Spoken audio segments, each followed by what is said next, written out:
अस्सलामु अलैकुम वरहमतुल्लाहि वबरकातुहू। अल्हम्दुलिल्लाहि कफ़ा व सलामुन अला इबादिहि अल्लज़ीना इस्तफ़ा अम्मा बाद। मोहतरम नाज़रीन किराम, आसान दर्स कुरान के अंदर 16वें पारे का आज दूसरा रुकू है, जिसके अंदर सूरह कहफ सूरह नंबर 18 के अंदर आयत नंबर 83 से आयत नंबर 101 तक 19 आयतें हैं। औज़ुबिल्लाहि मिनश्शैतानिर्रजीम, बिस्मिल्लाहिर्रहमानिर्रहीम।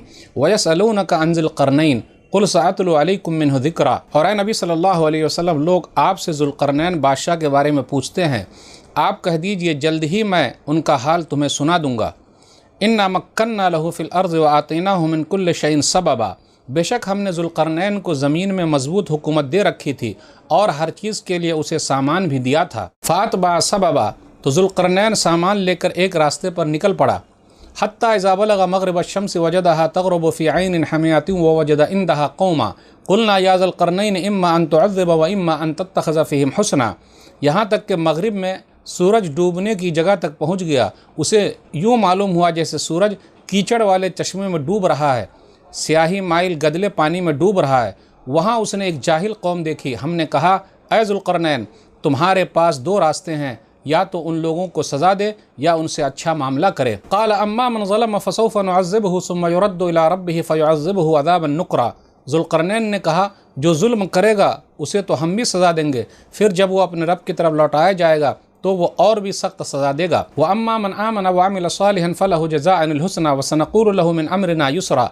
मगर जो ईमान ले आएगा और नेक अमल करता रहेगा तो उसे अच्छा बदला मिलेगा और उसे अपना हुक्म देते वक्त हम आसान बात कहेंगे। सुम्मा अतबअ सबबा, फिर ज़ुल्क़रनैन सामान लेकर एक और रास्ते पर निकल पड़ा। हत्ता इज़ा बलग़ मत्लअ अश-शम्स वजदहा तत्लु अला क़ौमिन लम नजअल लहुम मिन दूनिहा सित्रा। यहाँ तक कि मशरिक़ में सूरज निकलने की जगह तक पहुँच गया तो उसे एक ऐसी कौम पर निकलते हुए पाया जिनके वास्ते उसकी धूप से बचने के लिए हमने कोई आड़ नहीं बनाया था। कज़ालिका वक़द अहतना बिमा लदैहि ख़ुबरा। वाक़या ऐसा ही है और ज़ुल्क़रनैन के पास जो कुछ साजो सामान था हमें उसकी पूरी खबर है। सुम्मा अतबअ सबबा, फिर ज़ुल्क़रनैन सामान लेकर एक और रास्ते पर निकल पड़ा।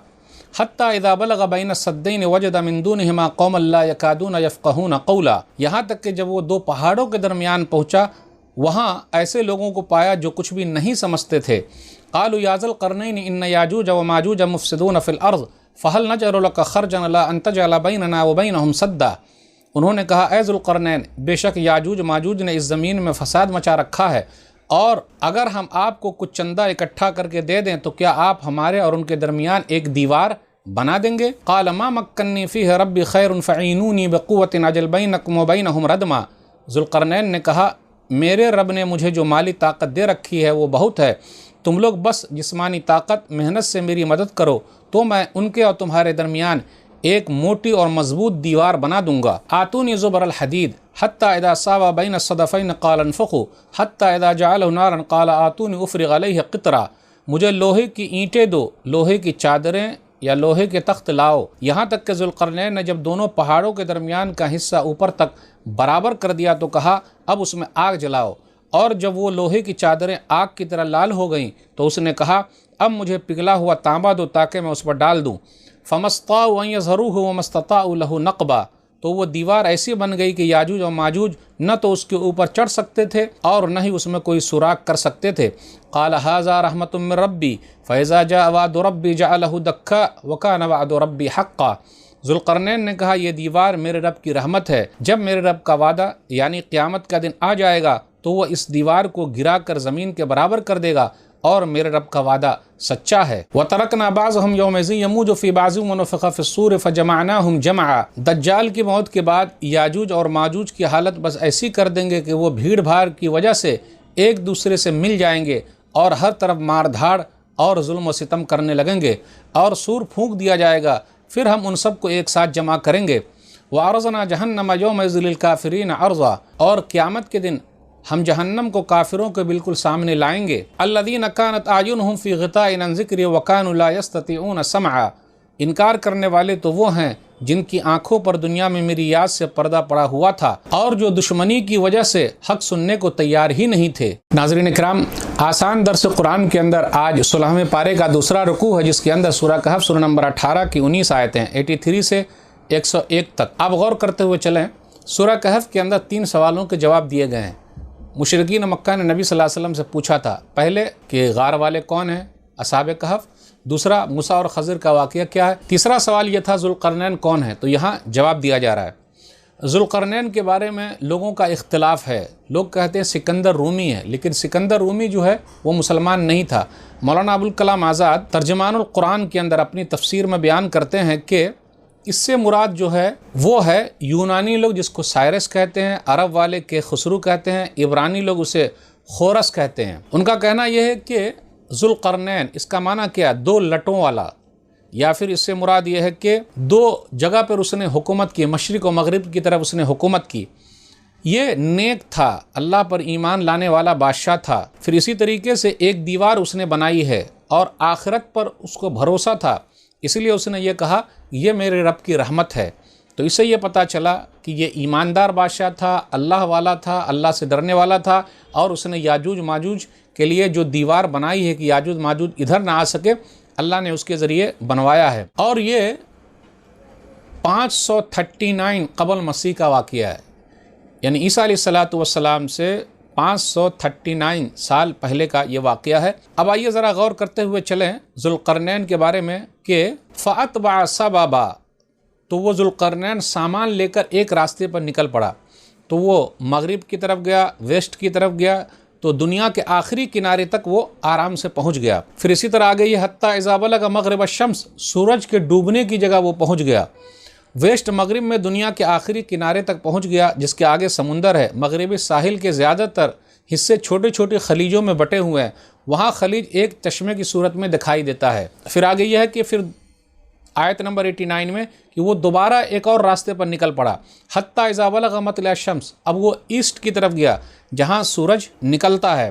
وہاں ایک ایسی قوم دیکھا کہ وہ قوم ایسی تھی کہ وہ گھر نہیں بنانا جانتی تھی، سورج کی گرمی سے بچنے کے لیے ان کے پاس نہ ٹینٹ تھے، نہ مکانات تھے، کچھ بھی نہیں تھے۔ وہ لوگ پہاڑوں اور غاروں میں رہتے تھے، یا سورج کی گرمی برداشت کرنے کے وہ لوگ عادی تھے، بارش وغیرہ کو برداشت کر لیتے تھے۔ پھر اس کے بعد آگے یہ ہے کہ ایک مرتبہ اور وہ ذوالقرنین سفر کے لیے نکلا، آیت نمبر 92 میں شمال ساؤتھ کی طرف گیا، یہ تیسری مہم تھی۔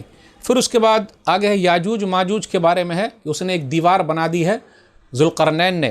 یاجوج ماجوج انسانی نسل میں سے ہے، یاجوج ماجوج یہ قیامت کی بڑی نشانیوں میں سے ایک نشانی ہے، اور جہنم میں سب سے زیادہ یہی لوگ جائیں گے۔ وہ لوگ ہر دن اس دیوار کو چاٹ رہے ہیں جس کو ذوالقرنین نے بنایا ہے، اور انشاءاللہ نہیں کہتے، لیکن جب قیامت کا وقت آ جائے گا، اللہ کا حکم ہوگا، تو وہ لوگ انشاءاللہ کہیں گے وہ دیوار ٹوٹ جائے گی، جس کا ذکر سنن ترمذی کتاب تفسیر القرآن حدیث نمبر 3153 کے اندر ہے، صحیح روایت ہے۔ یحفرونہ کل یوم، وہ ہر دن دیوار کو کھودتے ہیں اور پھر کل کے لیے چھوڑ دیتے ہیں، لیکن جب اللہ کی مرضی ہوگی تو پھر اس کے بعد انشاءاللہ بھی کہیں گے اور دیوار کو بھی وہ لوگ توڑ دیں گے۔ اس کے بعد کیا ہوگا، آسمان پر وہ لوگ تیر پھینکیں گے، تیر جو ہے وہ واپس ایسا آئے گا کہ اس میں خون لگا ہوا ہے، وہ دعویٰ کریں گے زمین میں ہم سے زیادہ طاقتور کون ہے، آسمان میں ہم سے زیادہ طاقتور کون ہے، ایسا ہوگا۔ پھر اس کے بعد اللہ تعالیٰ کیا کریں گے، کیڑا بھیجیں گے جو اس کے دماغ میں پھل جائے گا اور جس کے ذریعے وہ لوگ ہلاک ہو جائیں گے۔ اس کے بعد پرندے آئیں گے، اس کو اٹھا کے لے جائیں گے، اور اس کے بعد بارش ہوگی، ہر چیز کی صاف صفائی ہو جائے گی۔ یاجوج ماجوج کا خروج عیسیٰ علیہ السلام کی موجودگی میں ہونے والا ہے۔ پھر یاد رکھیے ایک اہم چیز پر غور کیجئے، قال ھذا رحمۃ من ربی، یاجوج ماجوج کے لیے جو دیوار بنائی گئی ہے، ذوالقرنین بادشاہ نے کہا یہ میرے رب کی رحمت سے ہے، اور جب وہ وقت آ جائے گا تو وہ دیوار ٹوٹ جائے گی۔ تو ناظرین اکرام، آج کے درس میں بس اتنا ہی۔ یہ تیسرے سوال کا جواب تھا کہ ذوالقرنین کون ہے، تو اس کے بارے میں بتایا گیا۔ تو وہ نیک بادشاہ تھا، ایمان والا تھا، آخرت پر ایمان رکھنے والا تھا، اور اس نے یاجوج ماجوج کے لیے دیوار بنائی ہے۔ اللہ تعالیٰ نے اس کو مشرق و مغرب میں، ایسٹ اور ویسٹ میں حکومت دی تھی، یا اس کے سر پر واقعی 2 سینگ تھے، یا پھر 2 میڑھیں تھی، یا 2 لٹیں تھی، یا اس کے بال اتنے زیادہ تھے کہ 2 لٹ میں تھے۔ کہا یہ جاتا ہے کہ 1838 عیسوی میں ایک مجسمہ اسٹیچو دریافت ہوا جس کے اندر ایسا لگتا تھا کہ 2 پر ہیں عقاب کی طرح۔ کہا جاتا ہے کہ وہ سائرس یا کے خسرو کا وہ مجسمہ تھا، اسٹیچو تھا، واللہ عالم۔ تو آج کے درس میں بس اتنا ہی۔ ذوالقرنین کون ہے؟ نیک بادشاہ ہے۔ اللہ سے دعا ہے کہ اللہ تعالی ہم لوگوں کو قرآن کریم کو پڑھنے، سمجھنے، عمل کرنے اور لوگوں تک پہنچانے کی توفیق دے، آمین۔ والسلام علیکم ورحمۃ اللہ وبرکاتہ۔